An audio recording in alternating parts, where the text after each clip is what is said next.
दोस्तों, आज मैं आपको BRC कोचिंग सेंटर खिरासराय की तरफ से क्लास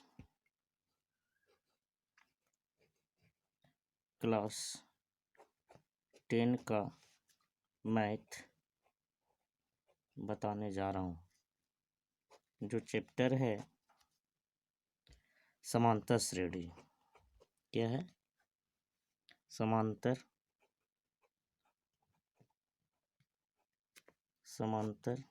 श्रेणी।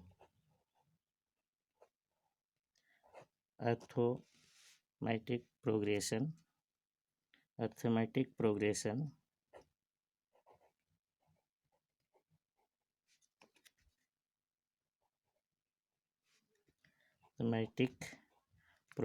है।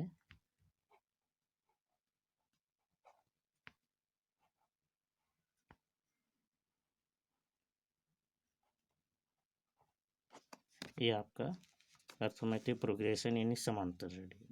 क्लास 10वां का मैथ है, जो चैप्टर नंबर 5 है, समांतर श्रेणी अर्थमेटिक प्रोग्रेशन। इसके पहले मैं आपको द्विघात समीकरण, दो रैखिक समीकरण बता चुके हैं। उसके बाद आपको समांतर श्रेणी बताने जा रहा हूँ मेरे दोस्त। याद रखें, इसकी सबसे पहले समांतर श्रेणी कहते हैं किसको? इसकी परिभाषा, सबसे पहला पॉइंट है परिभाषा। ये परिभाषा जो है समांतर श्रेणी कहते हैं किसको, ये पहले जानकारी लेना जरूरी है। तो आइए इसका सबसे पहले परिभाषा जानते हैं। इसका परिभाषा है कि संख्याओं के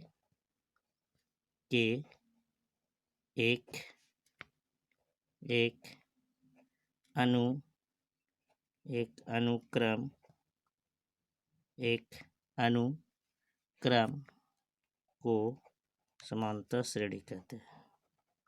समांतर श्रेणी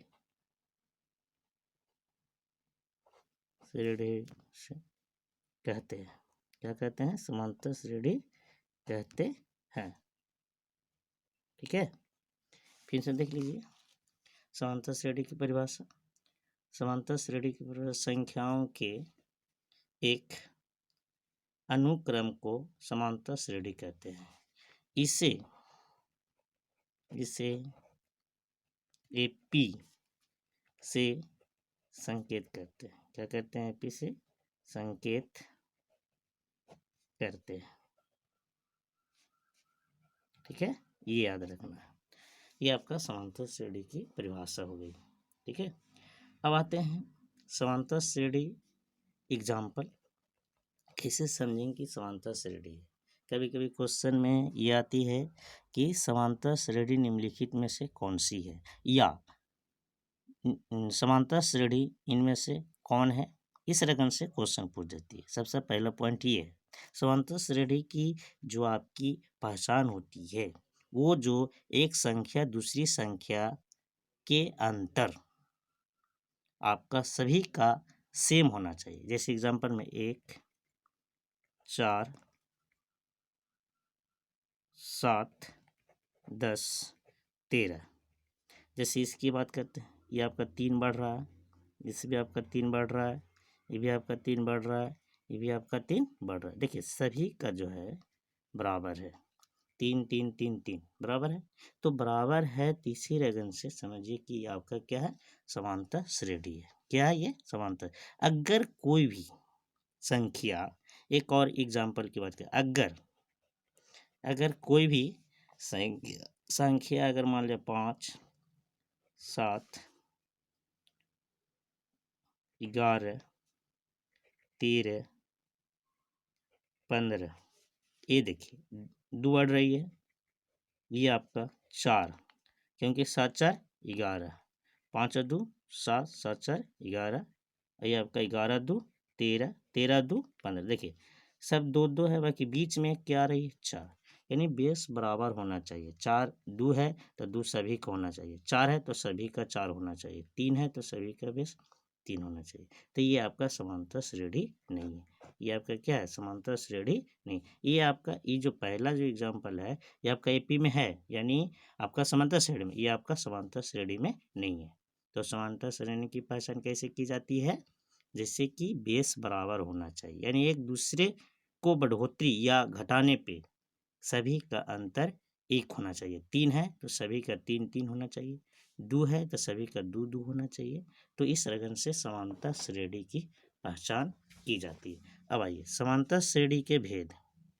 अब समांतर श्रेणी के भेद की बात कर रहे हैं। समांतर श्रेणी की भेद, तो भेद जो होती है, यानी एपी, एपी के 2 भेद होती है, 2 भेद होती है। क्या होती है, 2 भेद है, यानी 2 प्रकार की होती है, ठीक है। पहला पहला जो है, यानी समांतर श्रेणी 2 भेद होती है, समांतर श्रेणी के 2 भेद होती है। पहला होती है आपका परिमित, परिमित नोट कर लीजिएगा अपना अपना कॉपी में, ठीक है। परिमित जिसको बोलते हैं फिनिट, FINIT, फिनिट एपी, ठीक है। दूसरा होती है अपरिमित, अपरिमित, अपरिमित जिसको इनफिनिट बोलते हैं,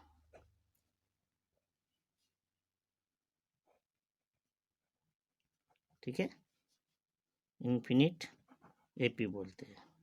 अब ये परिमित क्या है, अपरिमित क्या है नहीं। परिमित जो होती है, जो आपका निश्चित रूप से वह संख्या निश्चित है कि यहाँ तक वो आपका है, वो आपका परिमित है। और अपरिमित का मतलब वो निश्चित नहीं है, आगे भी जा सकता है, अनिश्चित है। यानी कहा जाता है, अगर इसको परिभाषा की बात करते हैं, परिमित एपी की बात करते हैं, इसकी परिभाषा की बात करते हैं, ठीक है। लिख लीजिए ध्यान से। एपी के 2 भेद होते हैं। पहला परिमित जो फिनिट बोलते हैं, और दूसरा है अपरिमित जो इनफिनिट बोलते हैं, ठीक है। परिमित एपी यानी समांतर श्रेणी, एपी मतलब क्या होता है, समांतर श्रेणी। ये जो समांतर श्रेणी की जो होती है, ये कहते हैं किसको, जिसे कहा जाता है, इसकी परिभाषा की बात करते हैं कि जब जब जब किसी एपी में पदों की संख्या निश्चित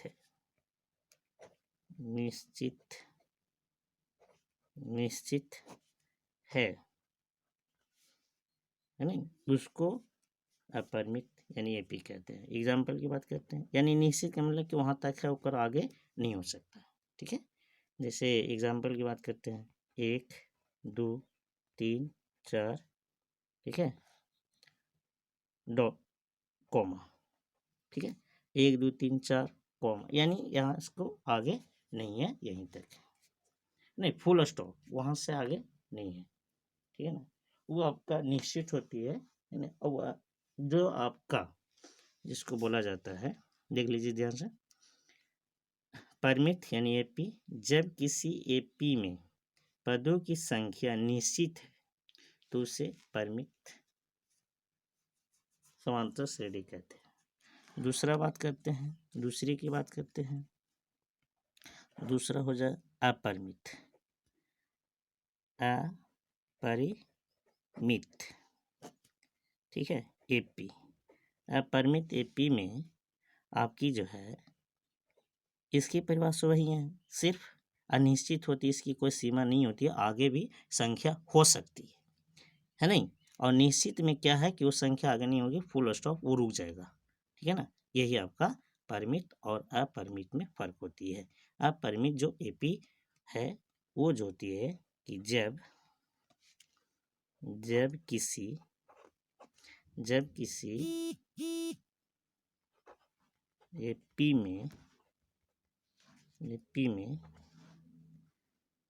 पदों की संख्या अनिश्चित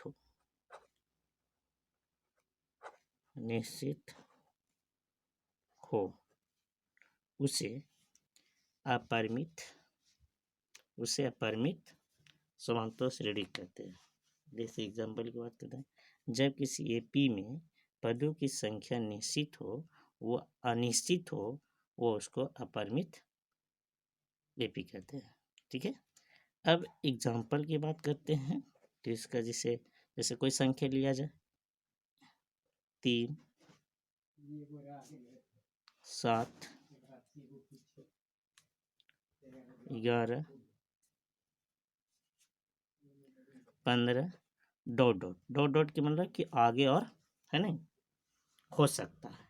ये आपका समांतर श्रेणी और ये पूरा परिभाषा हो गई समांतर श्रेणी का, है नहीं, समांतर श्रेणी का पूरा ये परिभाषा और भेद की परिभाषा हो गई। ठीक है, आगे और आपको बता रहे हैं जो ध्यान से सुने। इसके बाद आती है सर्वांतर।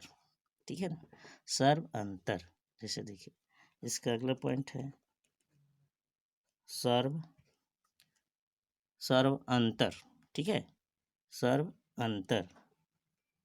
सर्वांतर समझिए।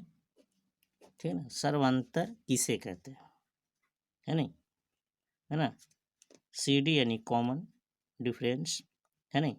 सर्वांतर जो होती है जो आपको परिभाषा पे लेजन कर लेना। जैसे कहा जाता है कि किसी पद के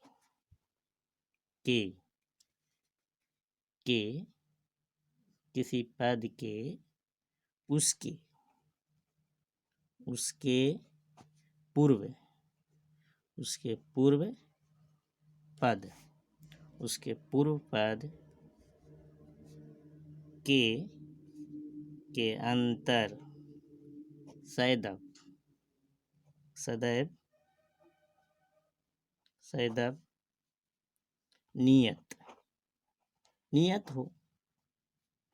नियत हो उसे सर्वांतर कहते हैं। इसे डी से संकेत किया जाता है। डी से क्या किया जाता है, संकेत